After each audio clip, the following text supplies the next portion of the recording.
Bonjour, bonsoir, bienvenue à toutes et à tous. On débriefe d'une soirée de gala je crois qu'il s'appelle London Stadium, le stade olympique maintenant, au London Stadium de West Ham, où Arsenal, dans un court déplacement, affrontait les Hammers les années se suivent et se ressemblent.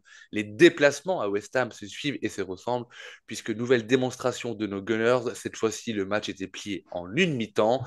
On va y revenir tout de suite. Et pour m'accompagner, pardon, aujourd'hui, alors, je vais commencer par le plus ancien, la rédac Arsenal French Club. Il était du déplacement à Milan et comme des idiots, on n'a pas réussi à se voir, tellement les transports en commun étaient dégueulasses à Milan.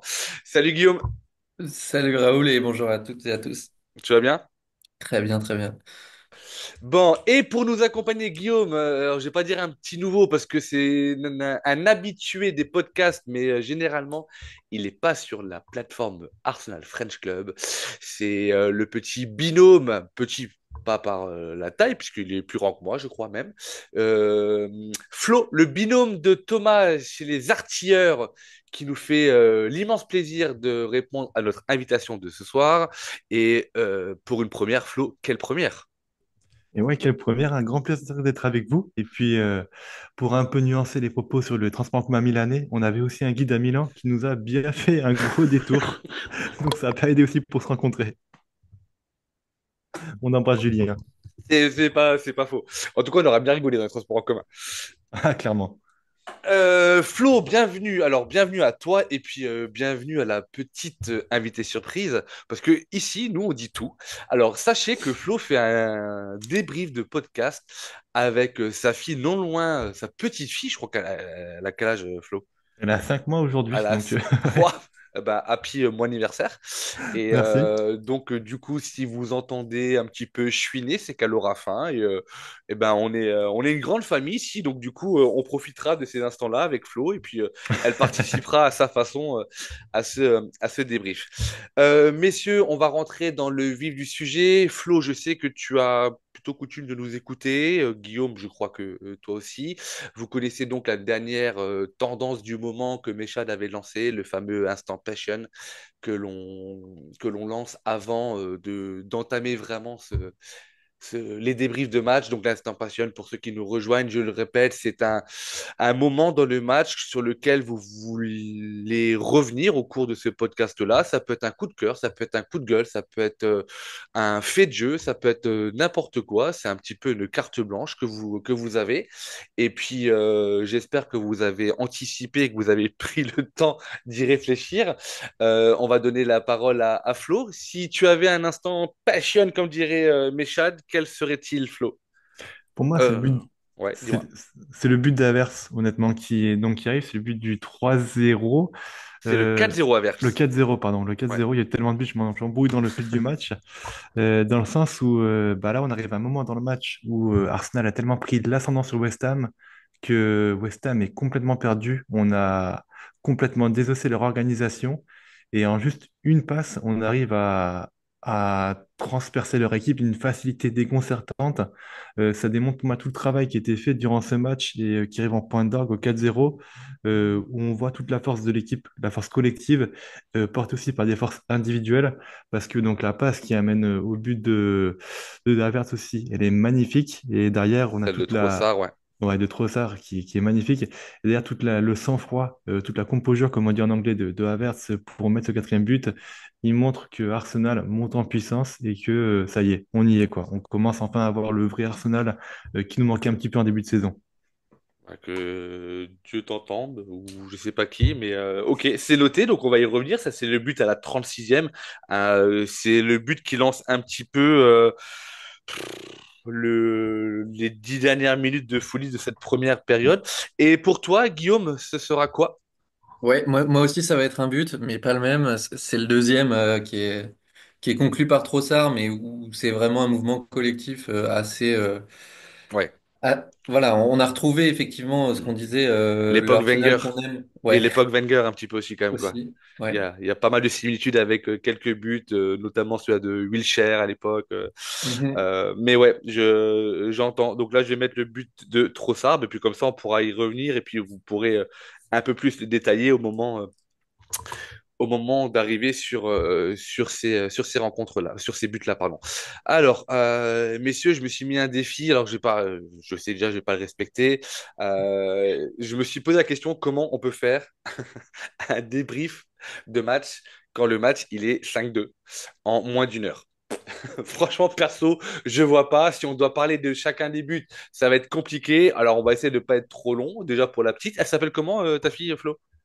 Elle s'appelle Émilie. Émilie. Bah, déjà pour Émilie, on va déjà commencer par elle. On va essayer de pas faire trop long pour lui rendre son papa le plus rapidement possible.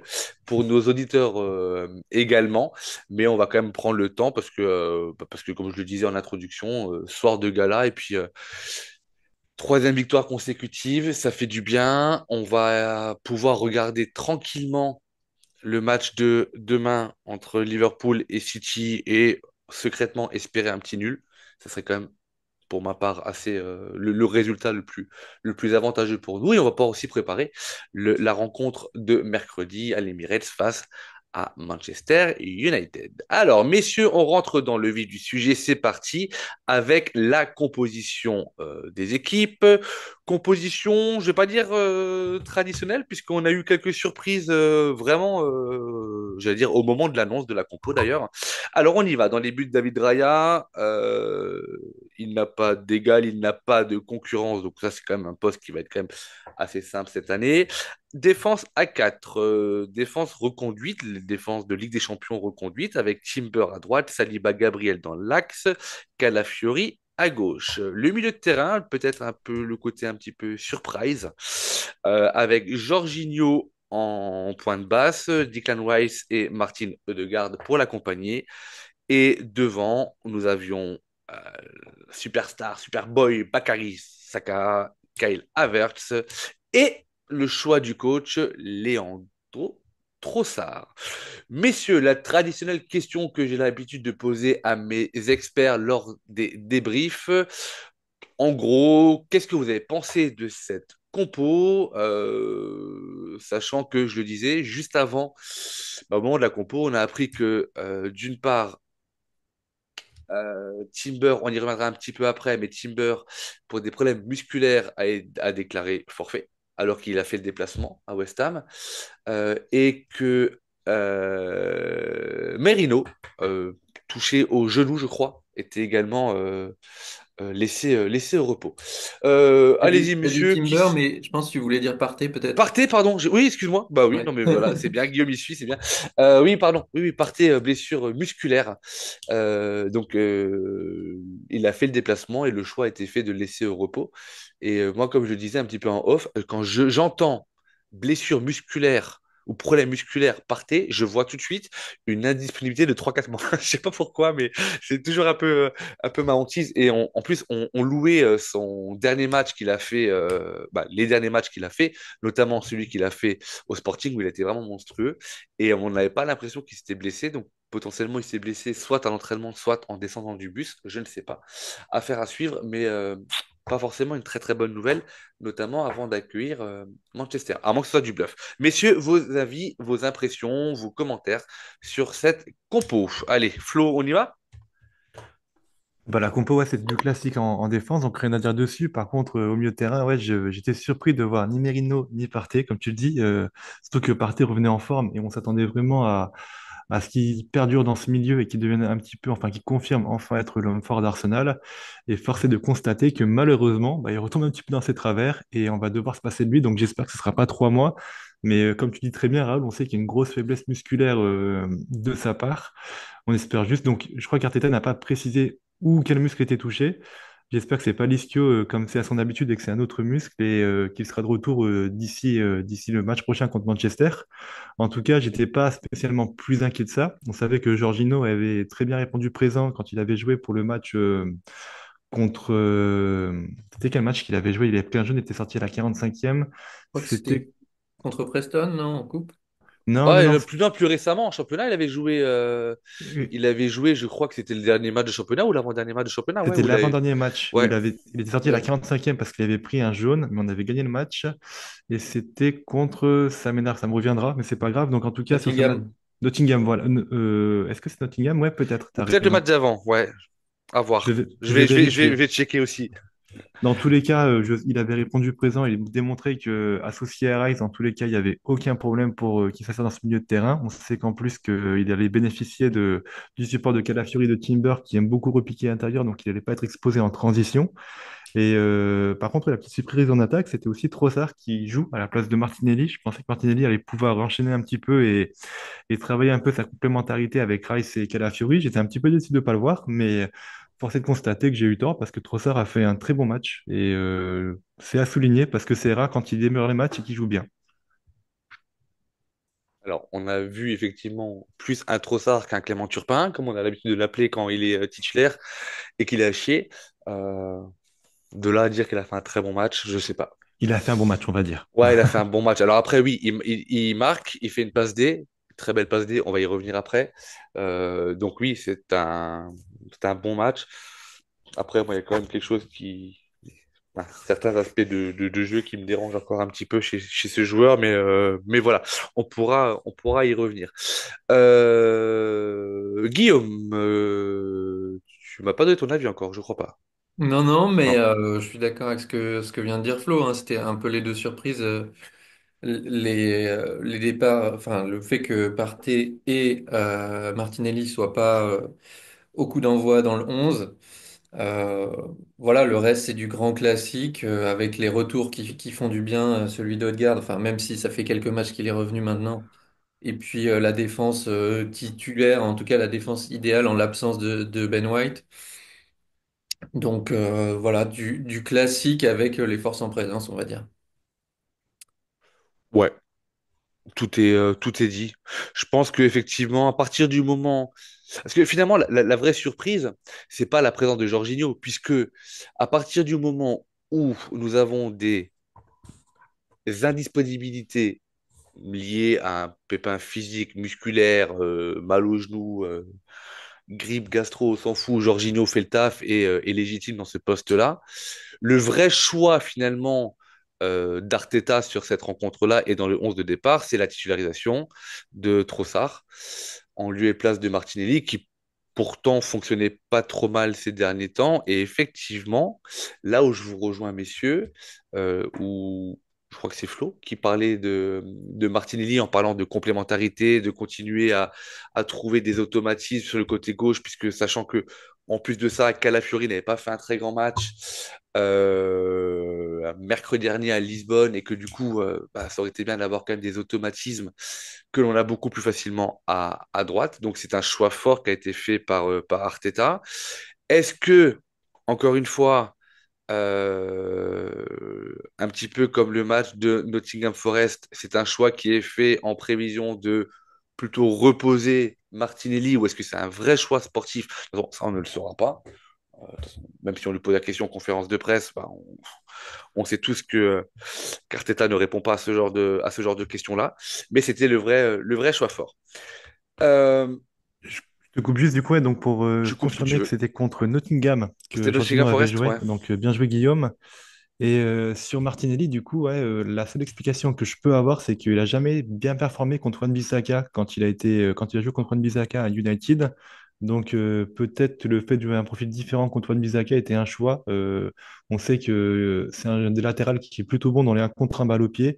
Et le fait d'avoir un joueur plus technique et moins dans la percussion, ça pouvait peut-être un peu le déstabiliser. C'est la seule explication que j'arrive à deviner là-dessus. Mais C'est voilà. jouable, c'est possible. Ouais, bien sûr, c'est entendable. Après, est-ce qu'il faut vraiment chercher une explication ou pas? C'est vrai. Ça reste un 11 de départ qui en soi est très équilibré.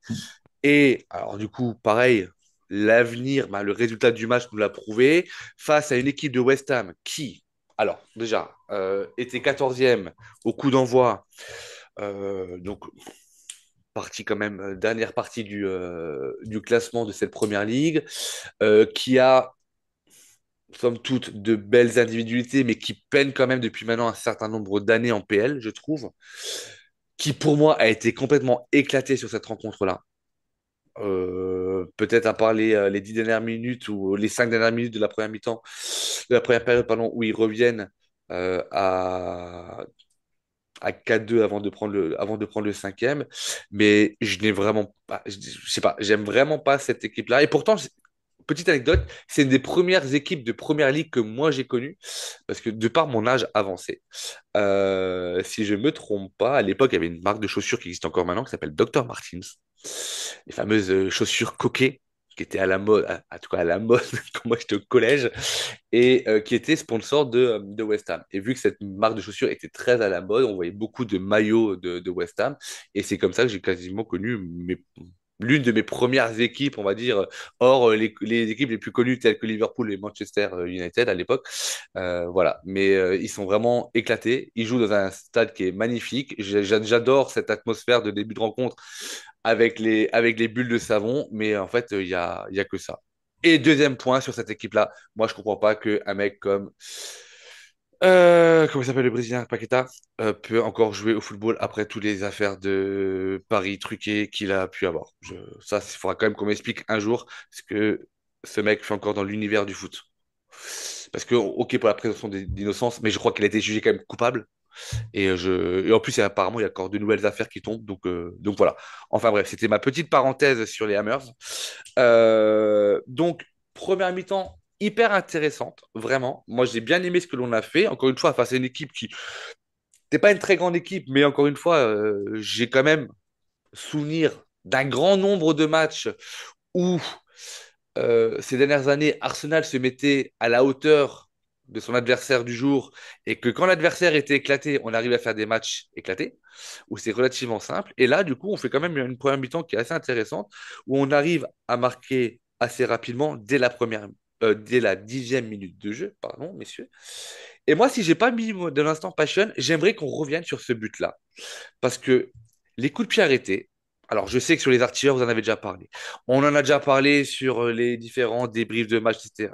Nicolas Jauvert par-ci, Gabriel par-là, Salibra par-là. L'année dernière, Ben White qui rendait fou les gardiens de but, qui avait le vice en lui. Mais, messieurs, les coups de pied arrêtés chez nous, ça devient quand même plus qu'une arme offensive.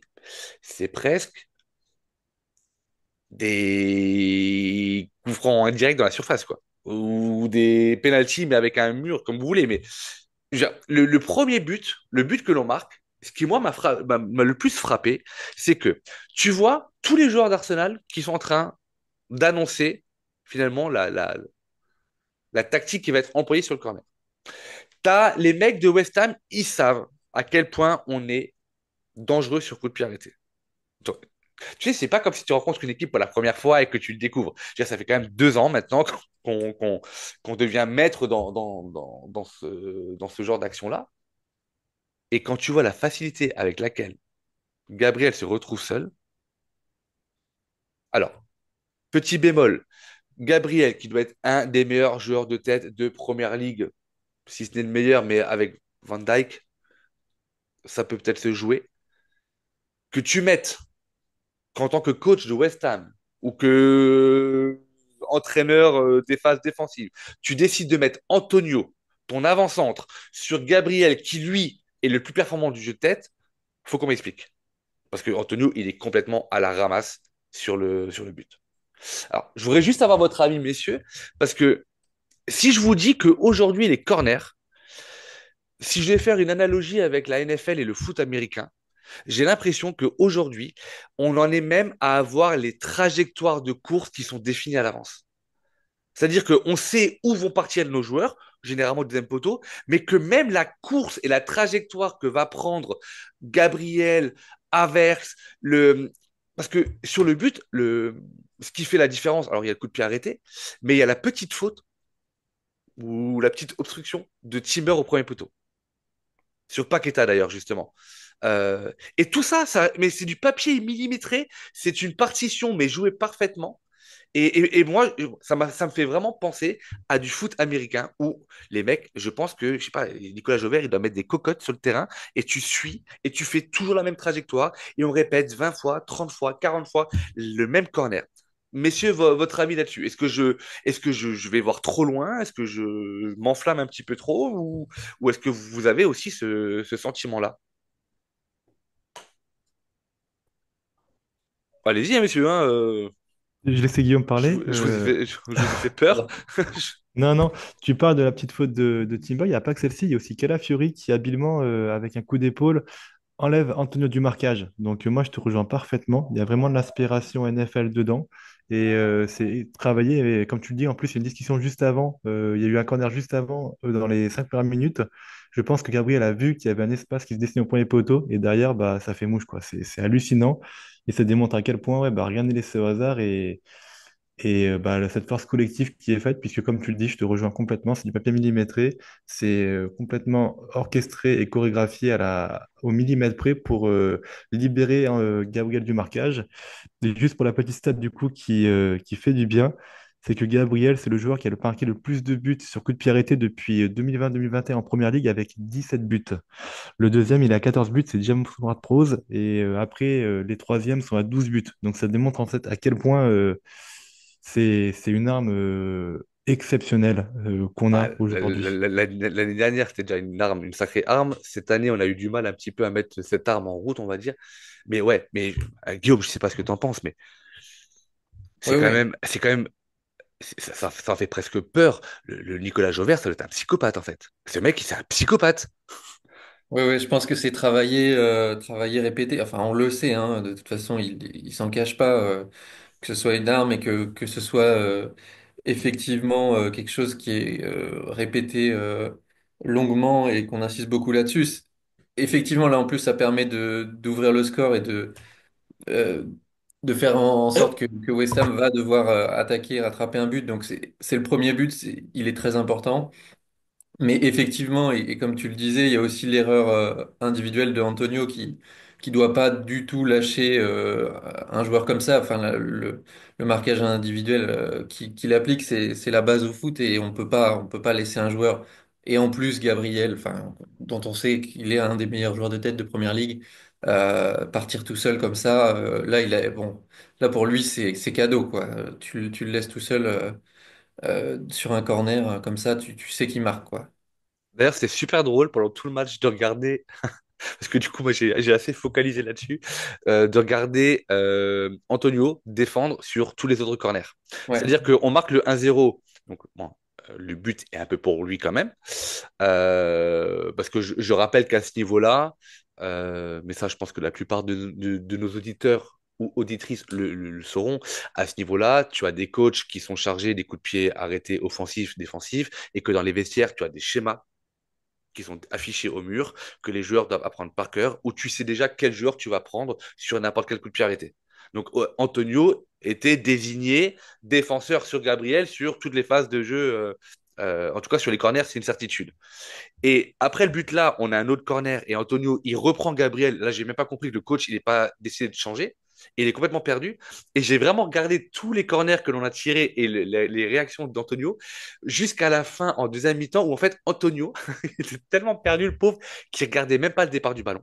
Il était dos au tireur, il regardait ce qui se passait un petit peu et tu voyais qu'il essayait de se positionner d'une certaine façon, mais il était mais complètement à l'ouest. Alors après, encore une fois, je pense que c'est très compliqué de défendre sur nous, sur les coups de pied arrêtés, tellement ça bouge, et je pense que on doit avoir entre 4 et 5 schémas tactiques différents dans les courses, dans la façon de tirer les corners, etc. Donc ça doit être vraiment un casse-tête pour tous nos adversaires. Mais là, ça en était presque trop facile. Et encore une fois, aussi, je le précise toujours, quand un corner est bien tiré, ça facilite quand même pas mal la suite de l'action, quoi. Parce que ça casse. Alors, il est, je sais pas, sur les 10 passes décisives qu'il a à son compteur ce soir, je sais pas combien il en fait sur corner, peut-être 3, 3 ou 4. Donc c'est déjà Par de super. Saka. Ouais, de Saka, ouais. J'ai dit quoi? Non, personne. Ah, ok. Fallait pas donner son nom. Pardon, ouais, je parle bien de Saka, ouais. Donc je pense que sur les 10 passes décisives qu'il a, il doit en avoir 3 ou 4 qui sont sur corner. Donc, mais je veux dire, quand tu vois le nombre de corners que l'on tire et certains corners de la façon dont ils sont tirés, c'est là que tu vois que c'est une vraie force quand c'est bien tiré. C'est, et ça devient presque imparable. Je veux dire, si t'as envie de lui dire, tire bien le corner, les autres font le reste, quoi. Et d'ailleurs, petite anecdote, vous avez vu le geste du buteur de Gabriel qu'il a fait à l'issue de son but? On a vu un petit remake de Porto, de Lisbonne. Je crois qu'il Ah, j'ai pas fait est, attention. il aime bien. Je pense qu'il va kiffer cette, cette nouvelle célébration. Bah, c'est, je pense, en aussi réponse à ce que Gyökeres avait dit à la fin du match, en disant que si Gabriel n'était pas capable de trouver une célébration lui-même, il pouvait utiliser la sienne. Je pense que c'est pour Eh ben enfoncer un voilà, peu le tu clou. vois. Nous, on est comme ça, nous, on prend les gens en beau.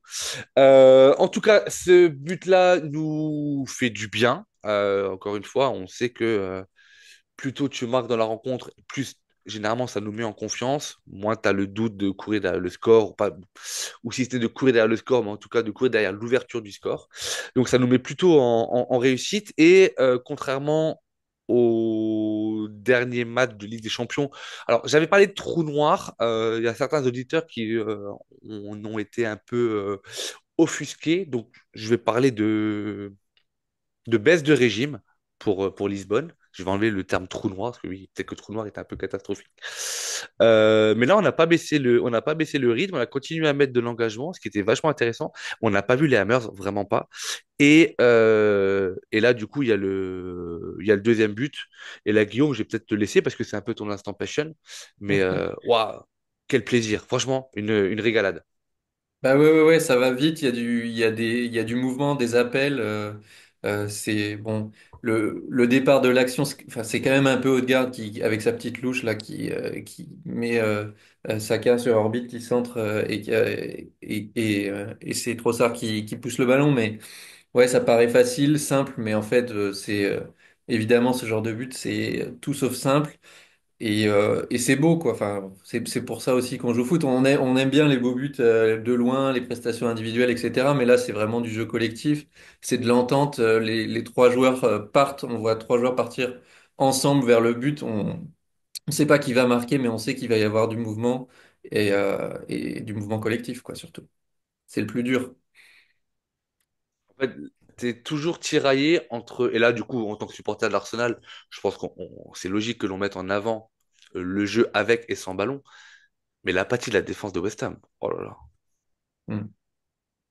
Oui, oui, bah, en fait, West Ham, jusqu'à leur ouverture du score à eux, enfin, jusqu'à ce qu'ils marquent leur premier but, enfin, ça leur a donné un peu de envie de se mettre dans les duels, mais sinon, ils y étaient pas du tout. Bah, on les a Depuis le fracassés, ouais. début, on fait un grand match parce qu'on, enfin, en tout cas, une grande première mi-temps parce qu'on attaque bien, mais c'est clair que eux n'y sont pas du tout dès le départ et ça se voit. Et tu vois aucune envie de défendre, tu vois aucune envie. De pas prendre de but, de presser l'adversaire. Tu vois rien des ingrédients qu'il faut pour ne pas prendre de but contre Arsenal. Pourtant, avant de te laisser la parole, Flo, sur ce but-là, euh, pourtant, sur le match en lui-même, tu peux pas dire qu'il n'a pas été bossé par les Hammers parce que on a quand même vu, je pense que bah, vous allez le partager avec moi, que tactiquement, leur coach avait mis des choses en place, notamment avec Paqueta qui devait être très très proche de Degarde dans les 40 derniers mètres. Quand Degarde revenait chez nous, bah vas-y, je te laisse le ballon. Mais dès l'instant où il rentrait dans les, on va dire, 30 derniers mètres, Paqueta, il était quand même très très proche de Degarde. Je vais pas parler d'individuel, mais on n'en était pas loin. J'ai pas trouvé non plus qu'il y ait une vraie prise à deux sur Saka, non, côté gauche de la défense de West Ham et côté droit de notre attaque. Et j'ai trouvé Emerson, mais en difficulté. Oh, pour lui, heureusement qu'il met une pépite à la fin de la première mi-temps, hein. Mais il était en difficulté. C'est parce que tu l'as résumé très rapidement, mais ce deuxième but, on va un peu le détailler un peu plus. Si je me rappelle bien, ça part quand même d'un ballon dans les pieds de Saka, mais quasiment sur la ligne de touche.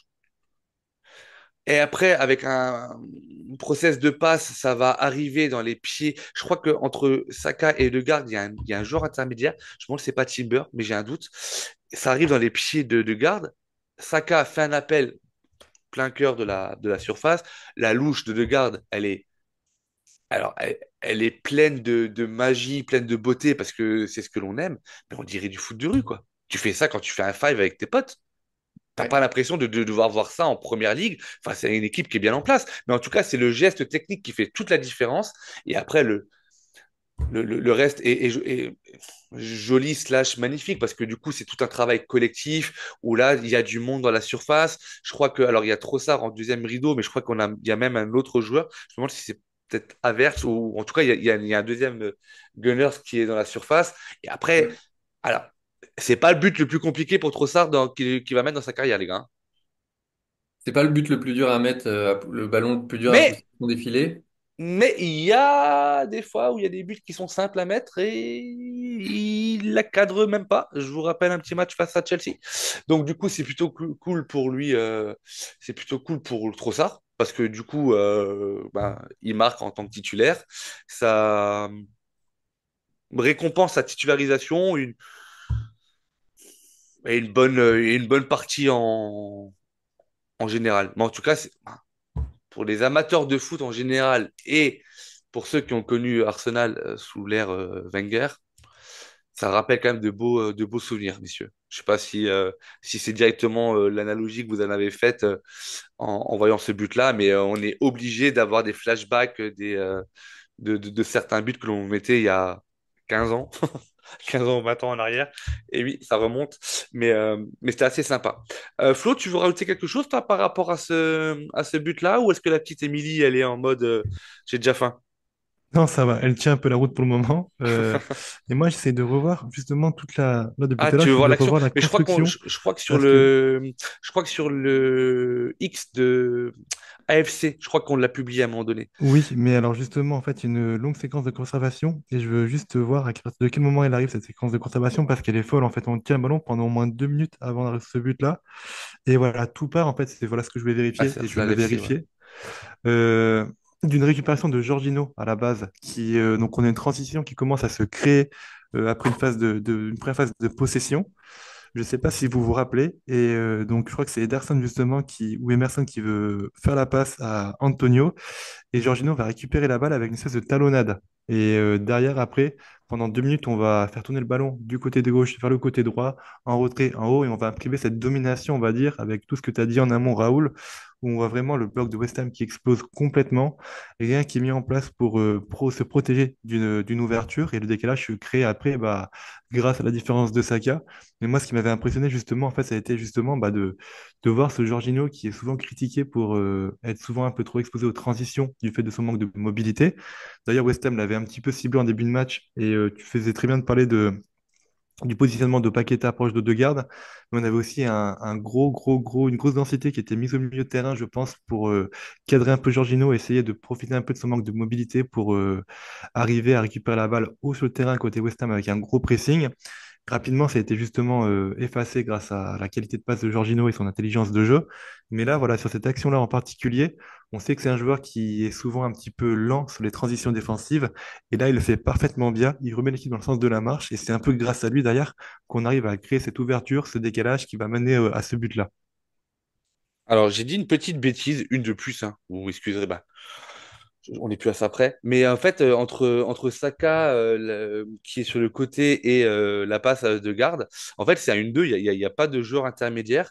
Et je n'arrive pas à bien voir, mais je crois que c'est bien Havertz qui était à côté de Saka et qui aurait pu aussi intercepter le centre, Ouais, ouais. mais qu'il la manque en taclant. Et puis Trossard au deuxième poteau, il est un petit peu pépère. D'ailleurs, ça me fait penser à l'un des buts que l'on marque contre je crois que c'est contre le Sporting ou contre Nottingham Forest, où il y a aussi un centre où il y a peut-être une faute sur. C'est Martinelli qui la reprend au deuxième poteau, donc ça doit être le match de Lisbonne, je crois. On est un peu dans la même configuration avec un centre venant de la droite et deux averses pour la reprendre, puis le deuxième couteau à gauche. En tout cas, ça marche très très bien. Ça fait 2-0, moins d'une demi-heure de jeu. On est bien. Il n'y a toujours pas de réaction de West Ham, ce qui, encore une fois, est assez surprenant. Et on arrive maintenant à la 33e minute de jeu. Saka, encore lui, Belle performance de Saka ce soir. Provoque Emerson, qui, je le répète, était en difficulté sur toute cette mi-temps-là. En tout cas, le provoque, rentre dans la surface. Et finalement, c'est pas Emerson qui fait la faute, mais c'est Paqueta. La faute est légère, mais suffisante pour être sifflée. Ça donne un penalty. Je pensais que Saka allait le tirer. Et bah, c'est le capitaine qui prend le ballon. Bon, je sais pas si c'est Saka qui lui donne. Je sais pas s'il y a la consigne quand la faute est sur Saka, c'est pas lui qui tire. Mais généralement, c'est Havertz derrière. Donc je pense qu'il doit y avoir un petit côté psychologique pour le retour de Martin Odegaard. Et alors, petite stat, je sais pas si les Français en ont parlé ou pas, mais les Anglais disaient que c'était le premier penalty en championnat pour Arsenal cette saison. C'est bien ça, je te confirme. Je trouve ça À assez la ouf. 13e journée. Bah Je ouais, trouve, mais bon. je trouve ça assez dingue. Mais Alors voilà. après, ouais, il y a eu 3 matchs, on va dire, sur les 13 où on est à 10 contre 11 et on n'a pas beaucoup la possession et le fil de contrôle, donc pas beaucoup d'opportunités d'aller dans la surface et de provoquer des fautes. Mais hormis ça, sur les 10 autres matchs, sur les 7 autres matchs, pardon, on a quand même quelques occasions d'avoir un penalty qui n'ont pas été sifflés. Mais voilà, ça témoigne un petit peu de la particularité de l'arbitrage anglais face à Arsenal, sans rentrer dans la planicherie. Ouais, voilà, on va pas en débattre. Pas aujourd'hui en tout cas. Et alors, par contre, le penalty, il est parfait. Bah, je sais même pas s'il y a un gardien qui est capable d'aller le chercher, à part de partir, mais genre 3 secondes avant et d'être déjà au poteau au moment de la frappe. Mais il est quasiment imparable. Complètement, ouais, ouais, il est très très bien tiré. Et le gardien peut rien faire. Je pense même le plus grand des gardiens ne peut pas faire grand-chose contre ça. Petit filet, rien à dire. C'est ce qu'il faut Ah, c'est pour marquer à chirurgical quand même plusieurs. comme Exactement. penalty. D'ailleurs, si Ødegaard voulait donner des cours à Mbappé, ça pourrait peut-être lui faire du bien, tant d'un aspect mental que technique en ce moment. Donc du coup, 3-0, et là, on se dit, mais on va quand même pas refaire le même scénario que que l'année dernière. Parce que rappelons quand même que je crois que l'année dernière, on mène 4-0 à la mi-temps. On a mis une clim dans le London Stadium. Il s'est mais vidé des trois quarts à la mi-temps. Et là, on se dit, on est quand même bien parti pour. Moi, ça me va. Je trouve que voilà, de retrouver cette dynamique que l'on avait en fin de saison dernière, où, rappelez-vous, les déplacements qu'on faisait, les derniers déplacements, c'était du 4 buts marqués, 5 buts marqués, 6 buts marqués. C'était assez impressionnant. Tout ça avec un maillot très flashy à l'époque. Et donc, du coup, là, bah, on en met 3 à ouais, 3-0 contre Nottingham Forest. On en met 5 à Lisbonne, on en met 5 à West Ham. Ça fait quand même 13 buts marqués en 3 matchs. C'est plutôt pas mal, je trouve. Et donc, 33e, le penalty 3-0, 36e, ça fait 4. Et là, du coup, Flo, c'est un peu ton instant passion. Donc, du coup, si ta fille veut bien te laisser la parole, vas-y, la parole est à toi. Elle est calme pour le moment, mais ouais, donc bah, ce match qui se débride complètement, on va dire, West Ham et je pense après un coup de bambou après le 3-0, ils sont complètement abasourdis. Il était déjà, je pense, après le 2-0 dont on a parlé un petit peu avant, mais là, en fait, on les a complètement désorganisés. C'est une équipe qui manque cruellement de confiance, on le sait très très bien. Mais alors là, franchement, j'ai revu un petit peu, on va dire, toute proportion gardée, hein, mais le Brésil, Allemagne en Coupe du Monde 2014 avec une seule équipe sur le terrain. Et je pense que là, tu peux effacer tous les joueurs de West Ham Toute comme c'était proportion fait. gardée, ouais. Non, mais sur cette partie-là du match, en tout cas, Oui, oui. avec bah, un West Ham complètement aux abois. Et là, en juste une passe, alors une passe de génie de Trossard, bien sûr, mais en juste une passe, on casse absolument tout. L'ouverture, c'est même plus une ouverture, c'est un boulevard qui est créé.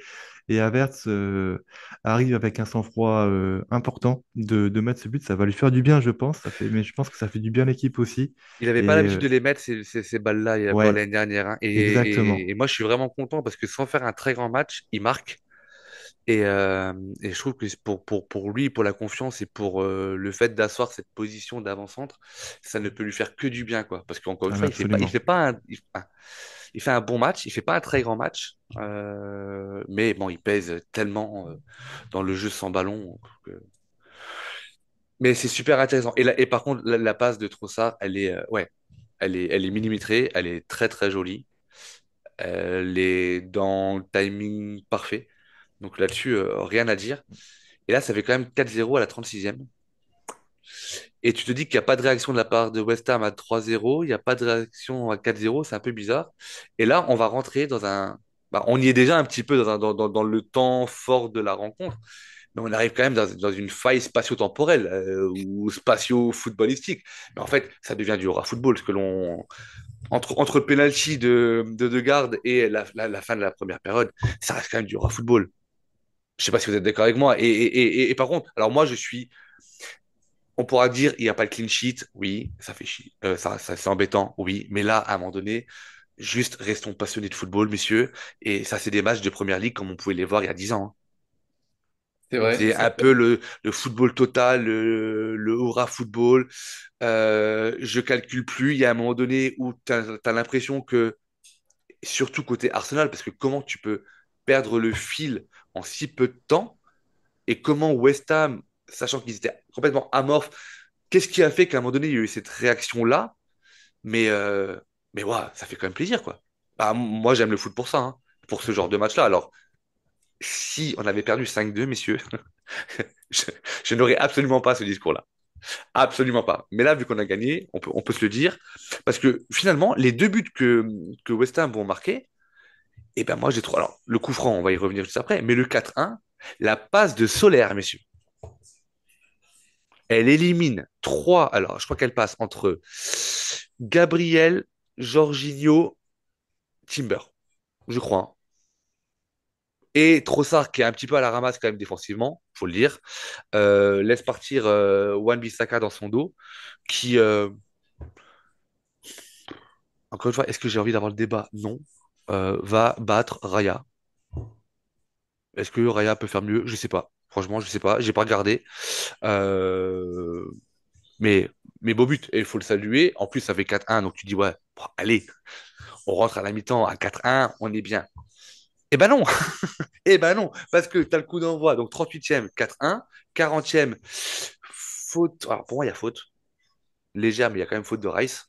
À Alors, l'entrée s'il de y la. a faute, il y a aussi faute sur Havertz à la 89e quand il prend un tacle par derrière pour excès d'engagement et qui n'est pas sifflé par Taylor. Il y a un gros manque de Oui, cohérence encore une fois. Mais bon, oui. Mais on a dit qu'on parlerait pas de l'arbitrage. voilà.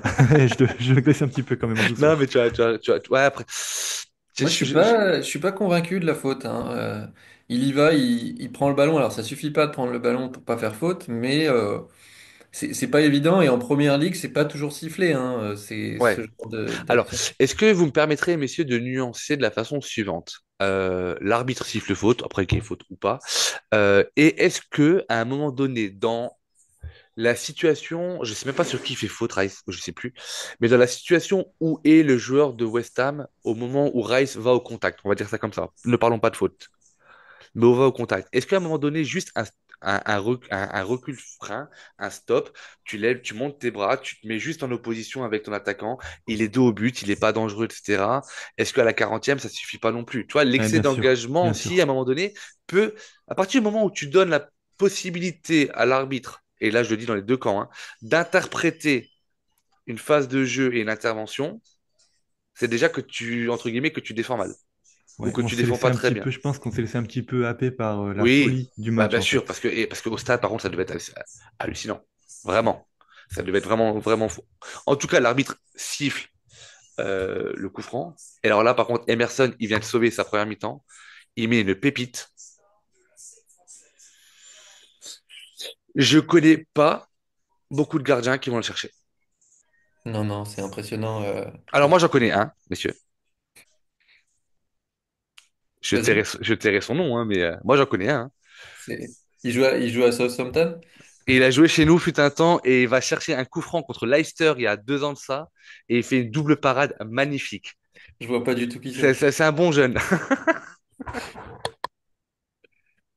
Non, non, alors je plaisante. Les haters, ceux qui n'ont pas de second degré, je plaisante. Franchement, la frappe, elle est magnifique. Et il faut aussi savoir reconnaître quand un but est juste beau et que le gardien, bah, il n'est pas surhumain. Et voilà.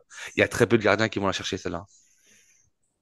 Ah oui, non, Waouh. il y a rien à Non, dire. Elle est c'est dur ouais, magnifique. de reprocher un truc à Raya Non, non, mais là-dessus. alors, encore une fois, je plaisante. Au premier degré, je le dis et sincèrement, je pense que Raya ne peut rien faire Ah sur non. ce but-là, à moins vraiment d'anticiper, de faire les trois petits pas chassés avant. Et encore, la frappe, elle est tellement placée, puissante, que je pense qu'il ne peut rien faire. Mais en tout cas, ça sauve la mi-temps d'Emerson. Et là, du coup, 4-2, tu dis, ouais. Est-ce que vous, messieurs, comme moi, vous vous êtes dit, c'est pas fini? Moi, à 4-2, je dis avant la mi-temps, c'est pas fini. Ouais, Ah, ouais. effectivement. Alors, je savais pas si ça allait être du côté du 5-2 ou plutôt du 4-3. Mais là, je suis en train de me dire, en fait, comment tu peux, encore une fois, passer d'un match, mais tellement maîtrisé que tu mènes 4-0 à la 36e minute de jeu, comment tu te retrouves à 4-2 à la 40e, quoi, face Ouais, à et une puis équipe qui n'a surtout, rien montré. ouais. Et puis surtout, tu vois les Hammers qui ont commencé enfin, qui se sont mis à jouer, et qui se sont mis à défendre, qui se sont mis à mettre de l'engagement. Et Ouais. tu vois une équipe complètement transformée, une équipe qui était apathique pendant les 35 premières minutes et qui se met à jouer au foot. Et voilà, on sait West Ham, c'est une équipe physiquement son jeu repose beaucoup sur sa présence, son impact physique et ces mouvements. Et quand tu leur enlèves ça, bah, il y a pas grand-chose, même s'il y a quand même quelques joueurs de ballon, hein. Je ne dis pas le contraire. Mais quand tu les as, enfin, ils se sont relancés, on les a un peu relancés aussi. Mais en tout cas, c'est plus le même match. Et effectivement, à 4-2, on commence à se dire, celui qui met le prochain peut gagner le match ou peut, en tout cas, enfin, le prochain but va Ouais, être décisif, quoi. le prochain but peut basculer le sort de la rencontre en deuxième mi-temps, quoi. Complètement. Et là, du coup, chance pour nous. Deuxième penalty de la soirée. Et alors totalement justifié, sans intervention de la VAR, il faut le préciser. Et quoique totalement justifié, à l'Inter, Sommer fait la même chose sur Merino et on prend pas de penalty, hein.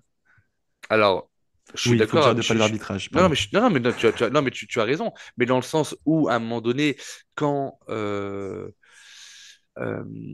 un arbitre anglais en première ligue siffle quelque chose qui n'a pas forcément l'habitude d'être sifflé dans le foot moderne, puisque tu es plus dans la protection du gardien que de l'attaquant, etc. Et qu'en plus de ça, quand on a fait le débrief de l'Inter, quand on était à Milan, j'avais mon pote Pierre qui était avec moi, qui est gardien de but, et qui nous expliquait avoir fait la même faute le dimanche d'avant, alors à un niveau beaucoup plus bas, etc. Mais qui savait qu'à partir du moment où l'attaquant l'avait devancé dans le duel et que ses poings avaient touché son visage, il savait qu'il avait perdu son duel et qu'il avait faute. Heureusement pour eux, à l'époque, l'arbitre n'avait rien sifflé. En tout cas, là, il y a faute. Elle est pas. Alors, ça m'embête pas pour Fabianski parce que c'est l'ancien de la maison. Elle est pas. Sommer, j'ai l'impression qu'il défonce plus notre joueur à l'Inter que Fabianski. Fabianski, c'est de la vraie maladresse. Encore une fois, Gabriel, c'est là où tu vois qu'il a une, euh, une extension qui est assez phénoménale. Euh, mais il faut siffler cette faute-là parce qu'en fait, si tu regardes bien, t'as pas, tu vois que Gabriel reste au sol, mais t'as pas tous les joueurs qui vont sur l'arbitre. C'est sifflé de façon très très calme. Euh, il- on le voit même pas qui siffle le penalty. En tout cas, sur les images, moi je vois pas qui siffle le penalty, mais c'est quand il met le carton à Fabianski que je comprends qu'il y a penalty en fait. Parce que je me dis, il peut pas mettre le carton sans siffler penalty. J'ai vu Gabriel se relever et tituber un petit peu. Là, je suis oula, compliqué. Avant de parler du penalty, Gabriel sortira d'ailleurs à la mi-temps, mais je crois avoir vu passer sur les réseaux que ça n'avait rien à voir avec un potentiel protocole commotion et que C'est un coup pas qui traîne depuis le Sporting. Arteta a confirmé en conférence de presse, ouais. ouais. Donc du coup, s'il n'y a pas de commotion, c'est plutôt cool. Et là, du coup, Saka prend le ballon et se charge de tirer. Ça fait 5-2, ça fait but. 5-2. Cinquième but pour Saka, 10 passes décisives. On est à la 14e jour, 13e, 14e journée, 13e, 14e, je sais plus. 13e. 13e. On est pas mal au niveau des stats pour Saka quand même, quoi. 10 passes décisives, 5 buts, je crois, donc ouais, c'est quand même Ouais, sympathique. c'est pas mal. Et pareil, j'ai cru voir sur notre Discord que le record, il est de 20 passes décisives. Il y a De Henry et De Henry Bruyne, et ouais. De Bruyne, encore 11 à aller chercher en 24 matchs. 25 C'est matchs? ça. Alors, jurisprudence Ozil, qui était à 16 passes Ouais. décisives après décembre et qui est resté bloqué à 16 pendant un petit moment, malheureusement, en Enfin, 2014-2015. ouais, ouais, on en avait même parlé quand on avait fait le spécial Ah Ozil. oui, c'est vrai, ouais, très Ouais. juste. Mais bon, en tout cas, il est bien parti et il fait un match, bah, encore une fois, il fait deux passes D et un but ce soir. Averse fonction. Alors, passons quand même, parlons de cette deuxième mi-temps, parce qu'il ne s'est rien passé, à part quelques actions, mais pas vraiment très dangereuses. À noter juste les changements. Donc, Kivior qui remplace Gabriel en début de deuxième période. Zinchenko qui remplace Calafiori à la 56e. On a Sterling et Jesus qui remplacent Saka et Ødegaard à la 74e. Et on a Waneri qui remplace Trossard, je crois, C'est ça. à la 83e, quelque chose comme ça. Sinon, il y a vraiment rien à redire. Bah, d'après moi, il n'y a rien à redire, à moins que vous ayez, vous, un fait de jeu ou quelque chose comme ça. Moi, perso, je redoute juste que quand j'ai vu que ça commençait quand même à cartonner, à aller taper les chevilles, à aller prendre pas mal de coups, moi, j'ai pas compris que un mec comme Ødegaard, tu le sortes pas plus tôt. Vraiment, c'est un peu ma limite dans la compréhension du management d'Arteta à 5-2, à la 60e, 65e, tu dois être capable de dire à Nwaneri, pardon, prends la place de Degarde, je le fais sortir parce que là, il y a un gros match qui arrive mercredi face à United. J'ai pas envie, j'ai déjà quand même pas mal de blessés et d'incertains. J'ai besoin de mes joueurs et je te donne du temps de jeu, quoi. Et moi, j'ai pas. Parce que Saka, on a quand même craint pour Saka, on a craint pour Ødegaard. Et je crois que c'est les deux joueurs majeurs qui étaient blessés. Mais ouais, je j'ai pas la gestion du banc et bah, j'ai pas trop compris. Mais est-ce que vous avez quelque chose à Alors, dire sur la deuxième mi-temps, messieurs, ou sur cette partie de changement, turnover? Arteta a dit que Calafiori avait des problèmes durant les dernières semaines et qu'il devait gérer son temps de jeu de manière très précise pour éviter toute blessure. Donc c'est pour ça qu'il sort assez rapidement en seconde période. Et je trouve que l'entrée de Zinchenko est intéressante dans le sens où il fallait rendre ce match le plus ennuyant possible pour justement ne pas avoir de match je pense, de moments de folie comme on a eu en fin de en fin de première mi-temps, pardon, excusez-moi. Et bah, c'est ce qu'on a fait en fait. On a juste été très mature. On a dit à West Ham, bah, ce match-là, maintenant, il se passera plus rien. Et c'est ce qui s'est passé. Alors peut-être qu'on a eu moins de maîtrise. West Ham s'est procuré plus d'occasions. En première mi-temps, le premier but de West Ham intervient sur la première frappe de West Ham et je crois même la première incursion dans notre surface. Donc pour vous dire à quel point jusque-là on est maîtrisé et sur notre première erreur on est Ni, ouais. puni presque injustement.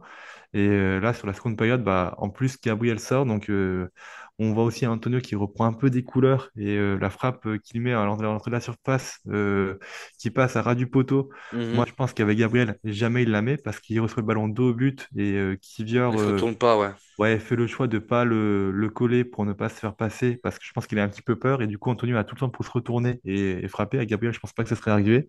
Mhm. Donc, c'est vrai qu'on a eu peut-être deux ou trois sueurs chaudes, mais malgré ça, c'était quand même assez maîtrisé dans tous les cas. Les entrants ont été plutôt bons, peut-être. Jesus aurait peut-être pu marquer un but. Je pense franchement, l'action qu'il a là à la 94e, quand il est à Ah, elle est pas extérieur de la évidente, hein. surface et qu'il l'enroule, mais je pense qu'en 2022, c'est celui-là, il la met. Mais là, c'est le Jesus de 2024. Du coup, ça passe pas. Mais ouais, peut-être Sterling est un peu Alors, en dessous dans les entrants, alors malheureusement, encore une fois. Sterling, si tu en parles, Flo, je pense que j'ai arrêté d'espérer voir un bon Sterling à Arsenal. Ah, c'est frustrant. C'est frustrant parce que Alors c'est frustrant, je sais pas, parce qu'encore une fois, moi je le voyais déjà sur le déclin à l'époque quand il était à Chelsea. C'était plus le Sterling qu'on avait connu avant. Quand on le signe en dernière minute, tu sais que c'est un recrutement un petit peu, comment dire, qui sauve un c'est une petit peu panic buy. un On petit, va dire que c'est une ouais, panic voilà, buy. ouais, voilà. On va pas dire les termes. Pas des clowns du coup, puisque Ouais, exactement. ouais, on l'a même pas acheté, et fort heureusement. Donc j'avais pas trop d'espoir, mais je m'étais dit que voilà, il est quand même capable d'étincelles ou des choses comme ça. Et là, en fait, Alors Arteta s'est prononcé là-dessus en disant que par l'investissement de Sterling, Sterling méritait plus de temps de jeu, que Arteta était responsable du peu de temps de jeu de Sterling, mais qu'il était temps de lui en laisser. Mais moi, quand j'ai vu l'entrée de Sterling, alors c'est pas forcément techniquement ou un truc comme ça, parce que le coup franc qu'il met, elle passe, je pense qu'elle passe pas très loin. Mais Mm. moi, dans l'investissement du mec, oh, alors défensivement, Ouais, pas d'effort, et à un moment donné, quand il est passé côté droit, pour éviter de revenir, il a pris son défenseur par le maillot et il a ouais, dit, voilà, je tu me restes là. rappelle, ouais.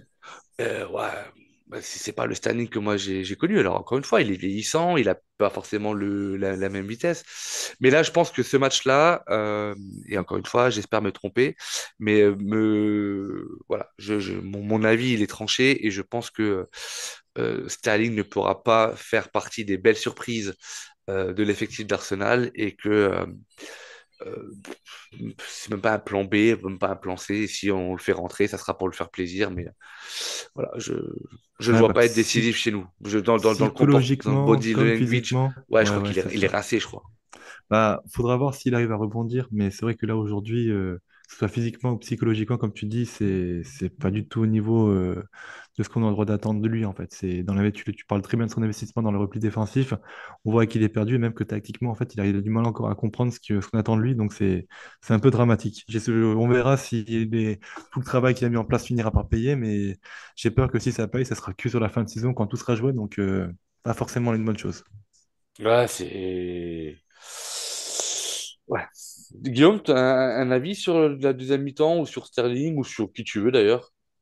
Moi, ma théorie sur Sterling, c'est que le mec travaille encore pour Chelsea, hein, que Chelsea paye son salaire et qu'il le paye en tout cas la moitié et que c'est pour faire chier Arsenal. Mais non, c'est clair que honnêtement, il n'y a pas grand-chose à dire ni de la deuxième mi-temps ni de Sterling. Bon, on a globalement contrôlé la deuxième mi-temps.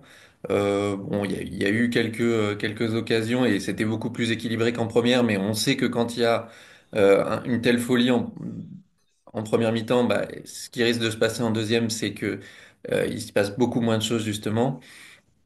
Après, effectivement, les changements, je suis d'accord. Je suis d'accord, ils ont été un peu surprenants. On comprend mieux je comprends mieux maintenant que Flo nous a précisé que Calafiori avait besoin d'être géré avec minutie. Pourquoi il est sorti si tôt? Parce que c'était vraiment un peu la surprise. Mais bon, sinon on connaît la frilosité d'Arteta à remplacer ses joueurs titulaires. Ce qui peut peut-être un peu nous alerter, c'est effectivement la qualité des remplaçants parce que, bon, on a parlé de Sterling, il y a aussi Jesus, enfin, on l'a évoqué, mais ça va pas, quoi. Enfin, on n'y est pas, voilà. Je pense que, Ah, on va traîner notre fardeau d'avant de touche assez faible jusqu'à la fin de saison, de toute façon, hein. Je ne vois pas faire des folies en janvier, hein, parce qu'on vendra pas en janvier. Déjà, on vendra pas en janvier et en juin l'année prochaine, des mecs comme Jesus, Zinchenko, bon, Sterling peut repartir à Chelsea, mais ils seront quasiment invendables, Hmm. à part Et, de partir au Qatar, mais je vois pas qui en voudrait après, quoi. et bizarrement, le seul qui pourrait avoir un impact sur le match, je trouve, enfin, en tout cas, un des seuls, c'est Nwaneri, mais qui est rentré trop tardivement pour vraiment changer le cours des Mm. choses. Ou en tout cas apporter quelque chose de significatif. Et du coup, bon, voilà. Mais bon, c'est Arteta, on sait comment il fait, et il doit gérer aussi son équipe et garder le contrôle. Son but, c'est pas forcément de mettre le plus de buts possible ou d'avoir le jeu le plus flamboyant quand tu mènes déjà de 3 buts, avec 3 buts d'écart. Donc voilà. Oui, bon, après, quand tu mènes, de toute façon, vous l'avez dit, hein, c'est écrit, hein, quand tu mènes 5-2 à la mi-temps, tu t'attends. Bah, c'est quand même très très rare les matchs où tu termines à 7-6. Voilà. Je pense qu'on était quand même largement au-dessus, que tu veux plus prendre de but, tu veux pas prendre de blessés, tu veux pas prendre de carton, même si je crois Saka en prend un. Je vais pas dire bêtement parce qu'il défend un peu Timber, mais voilà. On termine 5-2, ça fait 3 points, on revient au classement. D'ailleurs, on va faire un petit point classement, on va parler un petit peu de ce qui nous attend. Et demain, indirectement, et mercredi, on fera nos flops et nos tops, et puis on va tout doucement se diriger vers la fin de cet épisode.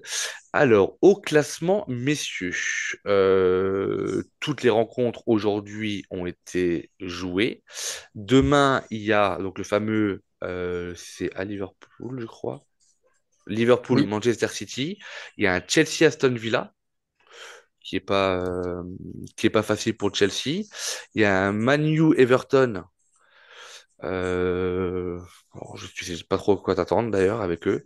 Et il y a un autre derby de Londres avec les Spurs qui reçoivent Fulham, en espérant que Smith Rowe mette la misère à Tottenham. Donc du coup, il y a encore 4 matchs à jouer demain, donc le classement ne veut pas dire grand-chose, mais là, ce soir, on a donc de toute façon Liverpool qui était sûr d'être premier. On est passé deuxième avec 13 matchs. Brighton qui est troisième avec 13 matchs également, on a 2 points d'avance. Et City qui nous repasserait devant seulement en cas de victoire. Est-ce que vous êtes d'accord avec moi pour dire que Liverpool-Manchester City, le résultat le plus avantageux pour nous serait un nul? Ou est-ce que vous pensez qu'une victoire de City serait plus avantageuse pour nous?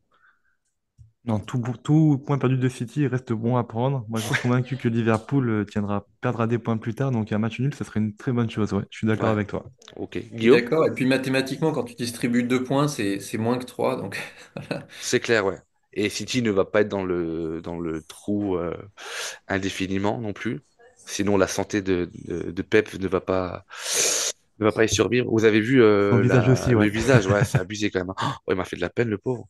À tout pour les Ah, il caméras. Honnêtement, je pense était. qu'il y a quand même beaucoup de comédie là-dedans. Il y a pas Tu crois? que... Moi, je crois que c'est un vrai nerveux et je pense que le mec, il est devenu fou, quoi. Il en joue un petit peu. Je pense que la base, je pense qu'il en joue un petit peu aussi pour attirer l'attention sur lui dans les médias et qu'on évite de parler un petit peu de ce qui se passe sur le terrain. C'est quelqu'un qui est très bon communicant aussi Ah, et il peut-être, ouais. sait utiliser sa nervosité pour éviter certaines questions, à mon avis. Peut-être. Ouais, on le saura pas d'ailleurs. Du coup, voilà, donc on est deuxième au classement. On revient tout doucement. On va donc tous espérer un match nul demain entre Liverpool et City, sachant que Konaté est blessé à Liverpool. Il est blessé pour quelques semaines, touché au genou, je crois. Donc ça peut être. Après, il faut que ce soit une belle rencontre. En fait, franchement, alors j'espère un nul, mais je m'en fous un peu. J'ai juste envie de voir un beau match de foot, toi. Et j'ai pas envie de voir Liverpool gagner, et j'ai pas envie de voir City gagner. Donc en fait, je vais avoir un beau match de foot avec un match nul à la fin. Voilà. Et des buts, parce qu'un 0-0, c'est toujours un peu chiant. Donc voilà pour la partie classement. On va faire les flops et les tops. Donc traditionnellement, messieurs, on commence toujours par les flops, et on garde toujours le côté positif pour la fin. Encore une fois, il n'y a aucune obligation de mettre des flops. Alors, des tops, c'est toujours bien, mais aucune obligation de mettre des flops. Et on peut aller jusque 3. Ça peut être la couleur du ballon, ça peut être ce que vous voulez. Qui se lance?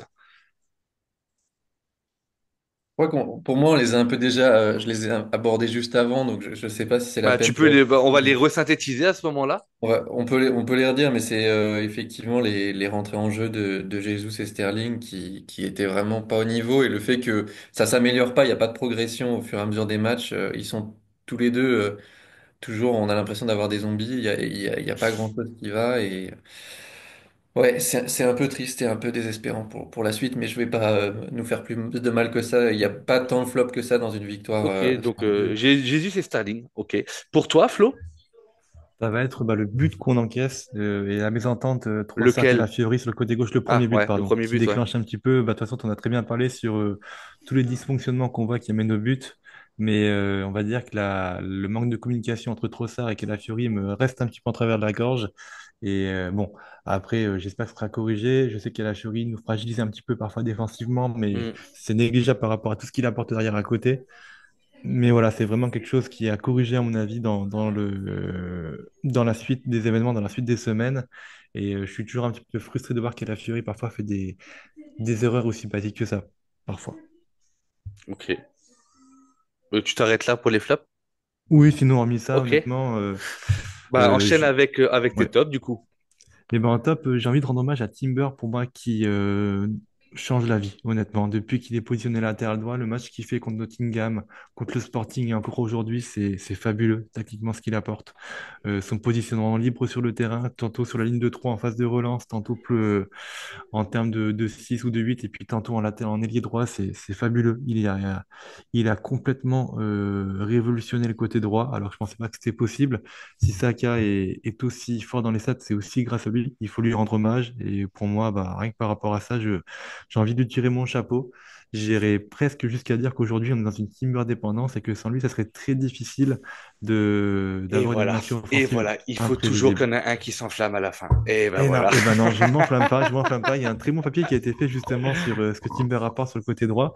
Et il débloque tellement de choses. Je vous invite vraiment à le lire. Je retrouverai peut-être le nom, mais en tout cas, Timber est en tout cas essentiel pour moi aujourd'hui sur l'animation qu'on a. Et après les deux autres tops, je ne suis pas très original, bien sûr, hein, mais c'est Saka et Un Odegaard, cas de garde. évidemment. Évidemment. J'ai pas besoin de détailler plus, je vous laisserai le détailler plus, mais c'est voilà. Il n'y a Ok. rien à dire. Guillaume? Ouais, ouais, bah, pour faire la transition sur Odegaard, c'est vrai que pour moi aussi, c'était un top. J'ai écrit tout à l'heure l'avant-match sur Arsenal French Club et j'avais trouvé une stat qui disait qu'on mettait 2 fois plus de buts en open play quand il était là, c'est-à-dire hors coup de pied arrêté, quand il était là que quand il était pas là sur le terrain. Donc Arsenal met près de 2 buts par match quand il est là et moins de 1 quand il est pas là. Donc effectivement, son impact sur le jeu est majeur. Et si j'avais un deuxième top, ce serait certainement pour te plaire, Raoul. C'est les relances de Raya qui m'ont qui m'ont beaucoup plu dans ce match. Tu me Non, dégoûtes. non, non, non, mais je trouve Ok. qu'il faut le dire parce qu'il a été juste dans son jeu au pied. Et on l'a critiqué l'année dernière quand il a remplacé Ramsdale et qu'il apportait pas toutes les garanties. Mais je trouve que là c'est vraiment précis et t'as l'impression qu'à chaque tombée, il y a un joueur d'Arsenal.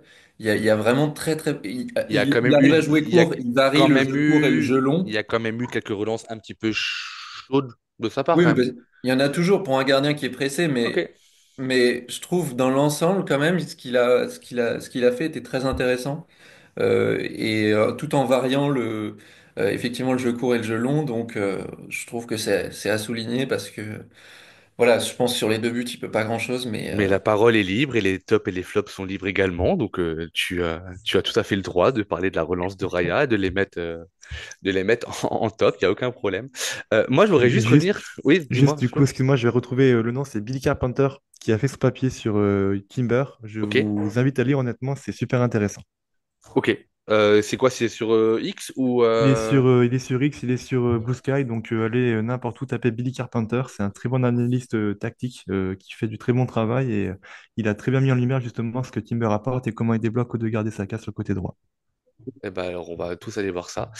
Et si je peux, je mettrai même le lien en commentaire sur le podcast, je peux le mettre sur YouTube. Je peux mettre des commentaires sur les timecodes YouTube, sur Spotify, je ne peux pas, je crois pas. Moi, j'ai juste revenir sur Timber, parce que je vais aussi le mettre en top. Alors, mes tops, il y a Saka, parce que deux passes D, un but, je pense que tu ne peux pas passer à côté. Je ne sais pas qui a été élu man of the match, mais je pense qu'il ne doit pas être très très loin. Je sais pas si c'est sorti d'ailleurs ou pas déjà. Il faudrait que j'aille voir sur Twitter. Mais en fait, Timber, je vais aborder un autre aspect de ce qui m'a plu chez lui aujourd'hui. C'est que dans son comportement, et je ne retrouvais pas forcément quand il était à gauche, où je le trouvais beaucoup plus nerveux. Aujourd'hui, il a évolué à droite et il a quand même pris pas mal de tampons. Pas tous méchants, mais il en a quand même pris pas mal. Et il n'y a pas une seule fois, notamment la fois où il y a un peu l'embrouille avec le joueur de West Ham, où Saka lui prend le jaune parce qu'il vient le défendre. Mais il n'y a pas une seule fois, en tout cas que je n'ai pas vu, parce que j'ai quand même beaucoup la tête dans mon téléphone pour animer sur Instagram en même temps, il y a quand même beaucoup de choses à dire. Je ne l'ai pas vu une seule fois se lever, bomber le torse, jouer un peu au caïd, râler, aller pester contre l'arbitrage, aller pester contre un joueur, etc. Il a été d'un sérieux, mais assez rare à son niveau et de ce que moi j'ai pu voir de lui quand il évolue à gauche. Et je trouve que c'est la démonstration d'un joueur qui est bien dans sa tête et qui est sûr de ses forces. Moi, je ne parlerai pas encore de Timber dépendance parce qu'on en a parlé dans le dernier débrief, à savoir le jour où White revient, qui tu mets à droite? Et là, je pense que la question se pose vraiment dans l'animation. Mais en tout cas, Timber, aujourd'hui, si tu dois le mettre entre la droite et la gauche, il n'y a pas, il y a pas photo. Il est beaucoup plus intéressant à droite. Et je te rejoins sur ce que tu dis, Flo, même si moi, j'aime pas son positionnement axial, mais j'aime pas ce positionnement axial, quel que soit le joueur d'ailleurs. Mais il est super intéressant. Et en tout cas, c'est pour l'ensemble de son œuvre, mais aussi pour la capacité à rester calme et à ne pas prendre de carton bêtement aussi. On aurait pu en prendre bêtement entre le vent, tu sais, en allant chercher l'accrochage. Donc, franchement, je voulais souligner ça parce que c'est pas souvent le cas que tu vois ça chez des joueurs de foot et que quand tu le vois, bah, ça fait du bien. Donc, il y avait Timber, donc Saka. Et après, le troisième top, franchement, je sais pas, entre Ødegaard et Gabriel, mais je crois que j'ai laissé Ødegaard parce que, il a joué plus longtemps, il a quand même orchestré tout le jeu, et puis c'est tellement, tellement fluide. Donc voilà. Après, des flops, j'en mettrai pas. Je trouve encore Calafiori très en difficulté quand même par rapport aux autres joueurs. Je ne sais pas si c'est lié à son association cette fois-ci avec Trossard ou pas. Mais de la ligne défensive de 4, c'est quand même, je vais pas dire l'élément faible, mais c'est le poste où je pense que tu peux encore aller chercher un peu plus pour être vraiment retrouver une défense de fer comme on l'avait les saisons passées. Euh, mais si on termine en parlant de mercredi, un petit match sympa qui se joue à l'Emirates. Alors moi, c'est un match, je vous avouerai, qui me traumatise chaque année depuis à peu près 1996, date à laquelle je supporte Arsenal. Les Arsenal Manchester United et les Manchester United Arsenal, je sais même pas vous dire dans quel état d'esprit je suis, mais Manchester United peut être tellement éclaté, dégueulasse. Je pense qu'un jour, il pourrait être 19e du classement PL et au bord de l'implosion. Quand il joue contre nous, il y a toujours quelque chose qui se passe. Je ne sais pas si vous avez ce sentiment-là ou pas, et vous êtes de mémoire plus jeune que moi, en tout cas en termes d'âge, donc peut-être en termes d'historique d'Arsenal également. Mais moi, c'est un match que je n'aime pas. Vraiment. Est-ce que vous avez cette senteur-là aussi un peu particulière avec United ou est-ce que vous, peut-être, vous avez connu d'autres oppositions et vous avez ce même sentiment avec une autre équipe? Je sais pas. Non, pour moi, il y a toujours une part d'irrationnel quand on affronte United. Je suis Mais d'accord avec clairement, toi. mais c'est tellement dégueulasse. Regarde, l'année dernière, c'est l'année dernière où on met le 3-2 où eux Il y a mettent le deux 3 ans, où il y a le 2 ans, 3-2 avec le but de le Nketiah à hors-jeu. la dernière Ouais. minute, ouais. Et eux, le hors-jeu de 3 centimètres. Alors que Manchester était déjà en difficulté, ils avaient déjà leur coach qui était complètement éclaté, il n'y avait pas de jeu, ils étaient 12, 13e au classement, ils venaient de perdre tous leurs matchs. Et ben contre nous, tu sais pas ce qui se passe. En plus, le truc, c'est qu'ils sont même pas bons contre nous, mais c'est qu'ils arrivent à nous faire déjouer. Je, je ne saurais l'expliquer. Mais moi, j'aime pas ces matchs-là. Et donc, du coup, bah, on les joue mercredi. À quoi faut-il s'attendre, pardon, comme match, d'après vous, à l'Emirates? Le match, il est à quelle heure? 20h, je crois? 21h chez nous, 20h en Angleterre? C'est ça, ouais. Ouais. Ou est-ce que pour vous, c'est un match dans la spirale dans laquelle on est, qui va très bien se passer, et puis voilà. Moi, je C'est... me... Ouais, Pardon. vas-y. Vas-y, je t'en prie, Guillaume. Non, mais juste pour la référence, je me rappelais, moi, pour moi, l'opposition, effectivement, United-Arsenal, a été marquée je crois que c'était en 2009 quand on avait perdu assez sévèrement et Le que 8-2, Evra avait dit que c'était 11 enfants, enfin 11 hommes contre 11 enfants. Et donc, c'est le effectivement, fameux 8-2 c'était ça. à Old Trafford. Ouais. Donc effectivement, globalement, c'est souvent un match piège. Bon, cette année, ils font quand même beaucoup moins peur. Et à quoi il faut s'attendre, on va voir parce que moi j'ai pas encore vu de match de United depuis qu'Amorim a pris l'équipe. On va voir ce que ça va donner. Mais bon, j'ai bon espoir quand même qu'on soit capable de faire mieux que rivaliser contre cette équipe qui est quand même très très loin au classement. Ouais. Mais je sais pas comment vous l'expliquer, hein. Et pourtant, pour ceux qui connaissent un peu l'histoire, notamment quand on fait le doublé en 98, on va récupérer un nombre, ben, on récupère 13 points sur United pour terminer un point devant. Les oppositions où c'est toujours très serré, c'était du 1-0, un partout, 2-1, des fois 2-0, mais avant d'arriver au creux de l'ère Wenger où on prenait des 8-2, des 5-0, où c'était vraiment compliqué. Ça a toujours été des matchs, quand tu avais Ferguson-Wenger, c'était toujours des matchs âpres, mais tu avais aussi, voilà, quand tu listes les joueurs qu'il y avait sur le terrain, tu sais pourquoi c'était âpre. Et c'était les deux meilleures équipes de la PL qui s'affrontaient, systématiquement. Le côté domination, déjà Arsenal l'a perdu plus tôt que Manchester United. Mais au départ de Ferguson, pareil, Manchester vit la même situation qu'Arsenal. On n'a pas su passer le cap d'un mentor comme Sir Alex Ferguson ou comme Arsène Wenger. On a mis trop de temps, ils ont mis trop de temps, et ils sont encore en train de se chercher, et ça ne peut pas marcher. Mais des fois, ils sont éclatés, ils sont dégueulasses, ils ont des joueurs mais tellement pourris. Et toi, t'es en pleine bourre, et pourtant, t'arrives à être mené 2-0 à la maison, tu sais pas pourquoi. Alors après, voilà, ça reste un match de foot. Il faut déjà le jouer avant d'avoir peur et de se faire dessus. Et il faudra l'emporter, quoi qu'il arrive, si on veut continuer la progression et rester dans la dynamique. Mais ouais, mais moi, c'est vraiment un match particulier. Et ça pourrait peut-être faire un sujet de podcast, l'opposition Manu-Arsenal Bien sûr, ouais. au fil des temps, parce il y a vraiment, vraiment des séquences de jeu. Et puis, bah, rappelez-vous Kiwon sur euh, Vieira? Van Nistelrooy, bah, sur Vieira, Van Nistelrooy, où Vieira prend le rouge, Van Nistelrooy Oui. loupe son penalty, Kiwon lui saute dessus. Bah, il y a plein d'histoires. L'opposition entre Vieira et l'Irlandais, leur capitaine, qui s'appelait... Oh, la vieillesse ne vieillissait jamais, les gars. Tu parles de Giggs plutôt? Non, Non. non, il est consultant. Il était 6 à Manchester United. Il est consultant maintenant en Angleterre. Paul? Attends, si, t'avais Scholes, ouais, mais qui était anglais. Non, Et non. oui, mais oui, je vois, putain, ça Ah, y est, ça me leur revient. capitaine emblématique, il se fritait dans le couloir d'Old Trafford déjà. Ah, il y avait Et qui? Oh on voit putain. tous cette tête-là. Mais les gars, aidez-moi. Moi, je suis vieux, j'ai perdu la mémoire. Et pour moi, le capitaine, c'était Ikea, il me semblait, hein. Alors attends. Non, mais Kevin, c'était le capitaine d'Arsenal à l'époque. Mais à l'époque, tu avais Vieira qui était capitaine d'Arsenal. Et tu avais... Kirokin, ouh là là, putain, ça met le temps à venir. Merci!